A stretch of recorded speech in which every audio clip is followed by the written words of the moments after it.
You've got a big interview coming up. Maybe it's a role with more leadership, more visibility, or one that you've been eyeing for months. You've read the job ad, you've got some answers in mind, but if you're really honest with yourself, you still don't feel fully ready. And it's not because you lack experience, but because you're not quite sure how to prepare in a way that actually helps you feel grounded and confident when the moment actually comes. Should you rehearse? Wing it? Maybe try to memorize the perfect answer? How much is too much? Most advice gives you a surface level checklist. Research the company, practice your intro, remember to smile. But what you really need is a method. So in this video, I want to walk you through my 72-24-1 interview prep strategy. It's a time-based plan that shows you what to focus on and when, so that you can walk into the interview with clarity, presence, and credibility. And it all starts 72 hours before with the part that most people skip. So let's begin. At 3 days out from the interview, this isn't the time to start rehearsing structured responses or memorizing lines. This is the point where you really want to orient yourself and to take some time to understand the organization that you're about to meet. You want to build a picture of what the organization truly cares about right now, what their immediate priorities are, and how this particular role fits into that broader context. So start by asking yourself some key questions. What is their mission? Where are they currently in delivering on that mission? What challenges does this role help them solve, or what opportunity might it help them capitalize on? The job ad alone is not going to give you this full picture, so this is where you need to start doing a little bit of digging yourself. If the organization is a public company or maybe a not-for-profit, start by finding their annual report. Inside that, you'll usually find a CEO's report or a message to stakeholders, and I want you to read that carefully. What is the tone of that message? Are they positioning for growth? Are they stabilizing after a tough period? Are they optimistic, cautious? Or maybe they're focused on change or continuity. The tone alone can give you valuable insight into how the leadership team sees the organization's current trajectory. Then start to look at the broader environment that they're operating in. Pull up their financial statements if they're available. What's happening with their revenue? Is it trending upwards, downwards? Are they growing their funding sources? Are they scaling back? What's the size and scope of the products, programs, or services that they're investing in? Look for patterns here, not just data. The numbers will give you clues about where the attention in the organization is likely focused. And once you have that context, I want you to move on to their public communications. Things like strategy documents, media releases, speeches from senior leaders, or even their recent LinkedIn posts. What language are you noticing come up again and again? Are they talking about transformation, digital capability, equity and inclusion, rebuilding trust with stakeholders, community impact, cultural change? You don't need to absorb everything that you're reading, but what I do want you to notice what themes are showing up on repeat. Because if you can name some of the top 3 priorities, let's say, that are front of mind for them right now, you're going to be in a much stronger position to frame your responses around these themes and around what they care about, not just what you've done previously. And by the way, if this is already helping you, please give the video a like. It helps more people find it. Next, let's come back to the job ad. There's often a section that starts with something like, to be successful in this role, you'll need, or we're looking for somebody who, and that section is usually holding the explicit or implicit criteria that they'll be using in the interview.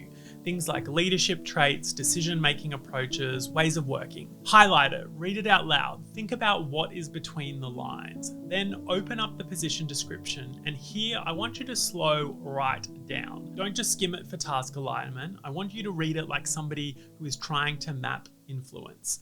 What accountabilities are at the heart of this role? What kind of language do they use around leadership, relationships, and delivery? How do they describe their values and culture in the About Us or the Team sections? All of that is going to help you build a picture of how success might be defined in that organization and how this role is contributing to that success. And finally, once you've done this thinking for yourself, then you can use a tool like ChatGPT to help you anticipate some potential questions. Here's a prompt that you might like to try. Act as a senior recruiter preparing a candidate for this role.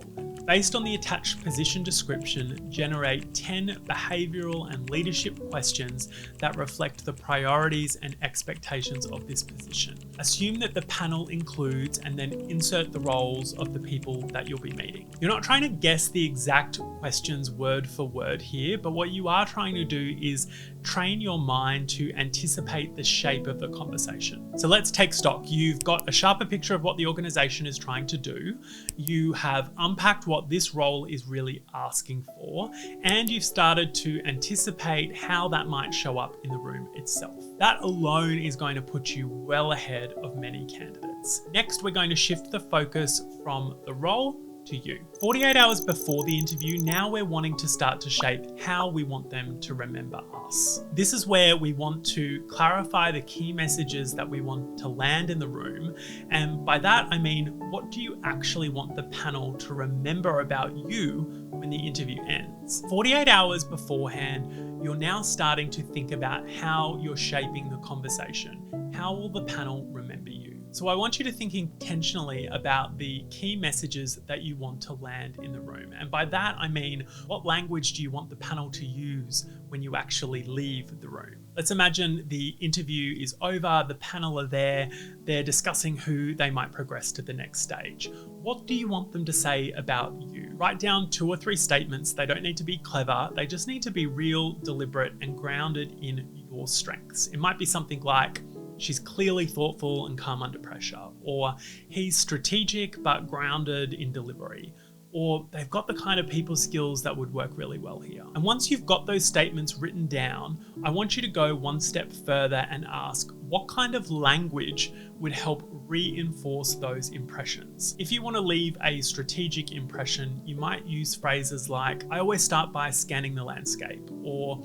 I'm generally looking for patterns in the data. If you want to signal collaboration, you instead might say, we worked through it together.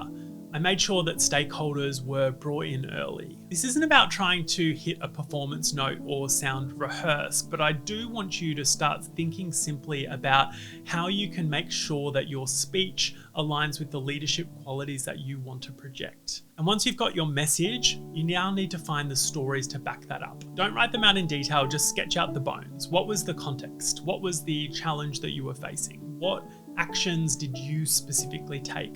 What was the result? This is what we call the STAR method. It stands for situation, task, action, and result. You've probably heard of it before. It is still one of the cleanest ways to structure any interview answer. So start to test it out loud, ideally. Talk it through like you're sitting in the interview room yourself. You can record yourself if you have that ability and then play it back and ask, is it clear? Do I ramble at any points? Where do I lose momentum in the story? Is it longer than it needs to be?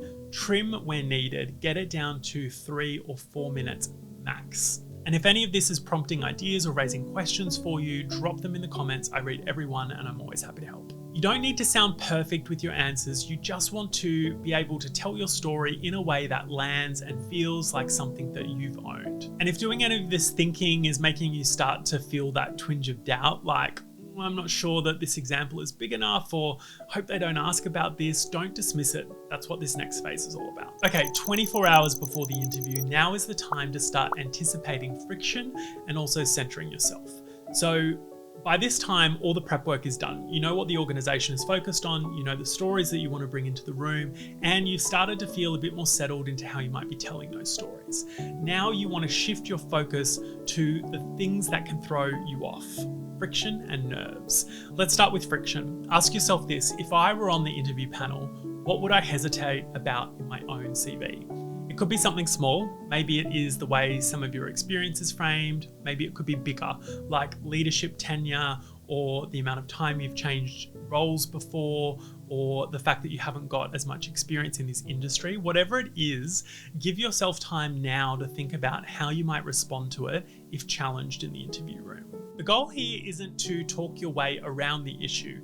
Instead, it's to show that you're aware of it and that you can bridge the gap. So rather than saying something like, I know I haven't done X, but I want you to be saying something more like, while I haven't worked in this exact sector, a lot of the delivery environment that I've been in is actually quite similar to what I've led before. Or, whilst I haven't had full financial accountability at this scale yet, I have partnered closely with finance leads and been responsible for budgets up to X amount of dollars. The tone matters. You're not brushing it aside, but you are projecting confidence. and you're not apologizing for anything that might be missing. You're just simply offering a clear and reassuring response that builds trust. Once that's done, the rest is up to energy. At this point, you want to shift from preparation to presence, and that starts with the logistics. Reduce the decision fatigue that you are going to experience on the day. So choose your outfit in advance, lay it out, have it ready. Think about, what are you carrying when you walk into the room? Is it going to be a folder, a notebook, a backpack, a pen? Make sure it's simple and deliberate so that you're not fumbling with what's in your hands at the last minute when you're trying to shake a hand. If it's a virtual interview, check your lighting, check the framing, check your audio. Make sure that you can actually log into the IT or technology that the organization is using in advance. Don't wait until the time the interview arrives to discover that your computer doesn't like to connect with Teams, for example. And finally, take 10 minutes to mentally rehearse. Close your eyes, walk through the interview from start to finish. Picture yourself arriving, reading the panel, responding with clarity, pausing to think, asking good questions, and closing the conversation strong. This kind of visualization isn't fluff. It is widely used by athletes, performers, and speakers because it works. And if nerves start to show up, which they often do, make sure that you have a phrase ready for yourself. Something like, "I'm not here to be perfect, I'm here to offer my value." That kind of phrase said out loud, even a few times or quietly in your head, can help you bring back into focus what's important when nerves start to take hold. Now we're in the final hour. This is not the time to be reviewing your notes, tweaking your answers, or thinking up new things you want to say. It's the time to preserve your energy, not burn more. I actually want you to step away from your prep.